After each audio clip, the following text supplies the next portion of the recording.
àrè ẹ̀yin ará Abẹ́òkúta o. a pè wá pa ń bá délé kó ṣàlàyé. àṣelóòótọ́ ní orúkọ ìbáwò ni náírà ń jẹ́ lẹ́yìn odi. ọ̀gá ẹ̀ tirẹ̀ o nẹ́rìn mábìkẹ́ dé Kánò kó í má pera rẹ̀ lábòkí.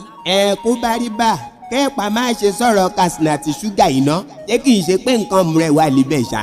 rona kọ́múrèdì ìsí Katsina àti tún gbé dé o. àwọn ó pòun máa ṣàjọ̀dún àwọn arúgbó lóró ìlú mọ́ lọ́jọ́ 12 oṣù 12 ọdún yà á wà yìí.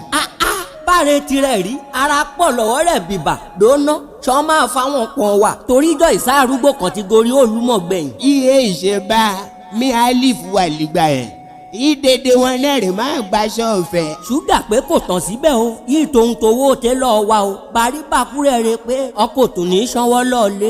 end of the year party tóun rè yẹn ìlẹ̀jọ́ nú ó bá rí bá ẹ̀yin tẹ́ ń sponsor Katsina àti ṣúgà owó kò lè tán lọ́wọ́ yín. kó bá dìjọ́ ẹ̀ ọ̀pọ̀lọpọ̀ àwọn sọ̀rọ̀sọ̀rọ̀ àtàdẹ́rìn pòṣónú rẹ̀ máa kún bẹ̀ kọ́ máa kéyàn arúgbó síta. ẹ̀yin ìdẹ́fẹ̀ ṣagbátẹ̀rù náà ẹ kàn sí Katsina àti ṣúgà lórí péèjì wọn kó dẹ̀jẹ̀ lórí ẹ̀rọ ìbánisọ̀rọ̀ náà.